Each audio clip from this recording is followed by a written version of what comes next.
Hi the Amelia, my question is, what do the Victorians keep as pets? Hi Elsie, thank you for your question.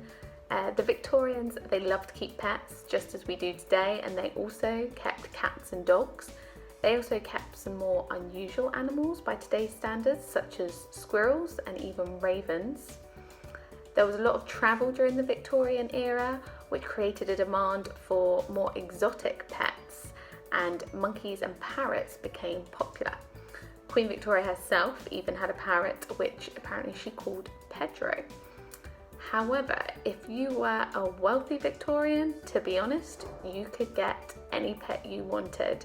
And there were records of very wealthy people having zebras, wombats, and even kangaroos.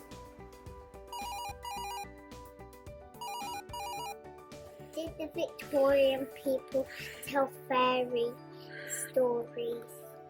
Hello Robin, thanks for your brilliant question. Well, that is a good question to think about.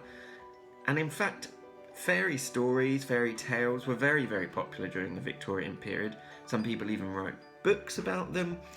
What's interesting is some people tried to prove once and for all that fairies do exist during the Victorian period. So because of science and technology that was being developed in the Victorian period, some people even used their experiments to try and explain and help them explain their fairy discoveries. Other people, alternatively, actually believed that science and technology were destroying all of the natural habitats of fairies, and that the industrial age, as it was known, would finally get rid of all the fairies and they wouldn't have anywhere to live.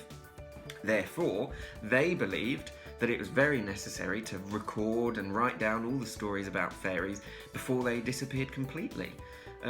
However, fairy fever, as it was known during the Victorian period, was very, very popular, and this influenced lots of famous stories, and you might have heard one of these stories and heard about one of these fairies in the story called Tinkerbell.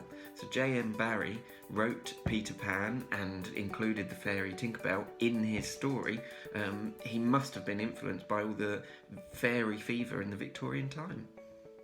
Thanks for your question.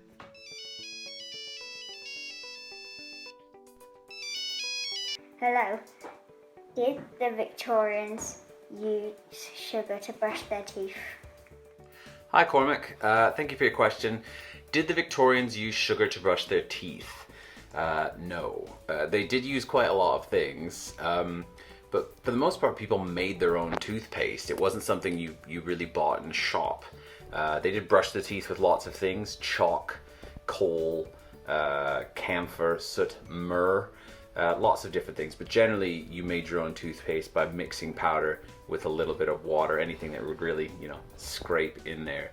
Didn't really get squeezy toothpastes until sort of 1880 or so, and then you got people starting to actually do them. And the first person to really kind of figure that out was a man named Dr. Washington Sheffield, and it was actually his son who came up with the idea when he saw painters in the city of Paris, France, squeezing paint out of tubes, and he thought, wouldn't it be great to take that powder, make it a paste, put it in the tubes and sell it.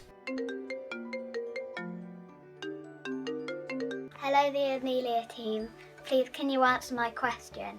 How did the Victorian ladies get dressed? Thank you. Hi Lily. Getting dressed for Victorian ladies would have been very different depending on whether you were wealthy or poor.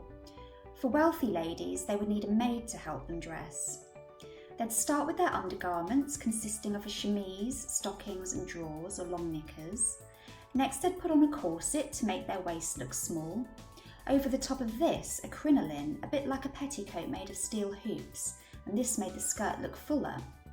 Then a petticoat on top of the crinoline, sometimes more than one.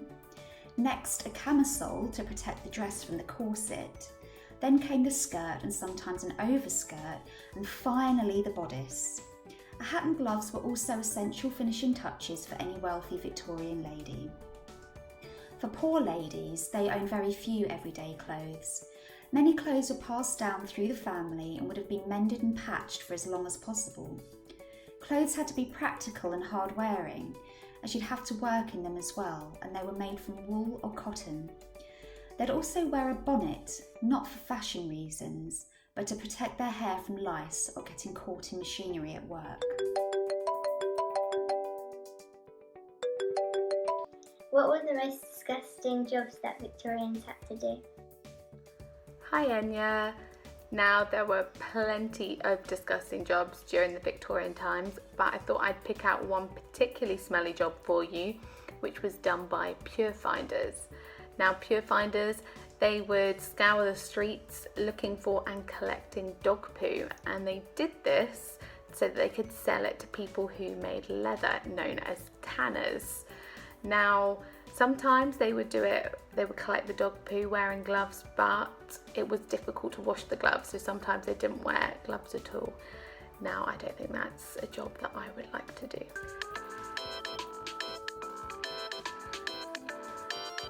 Hi Amelia Team, who took the first photograph in Britain?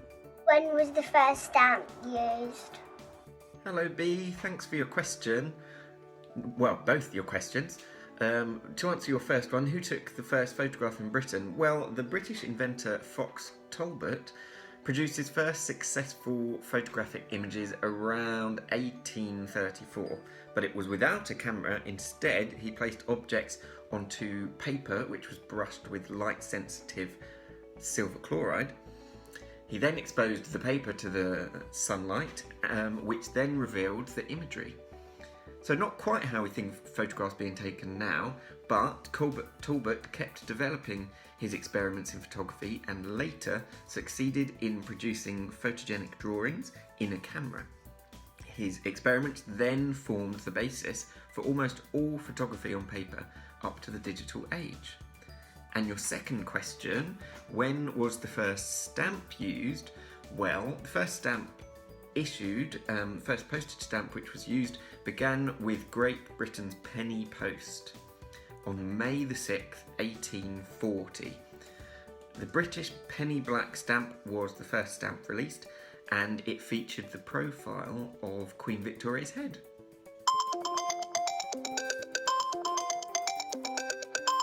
Hi, my question is, did Victorian children go to school? Hi Ellie, thanks for your question. Did the Victorian children go to school?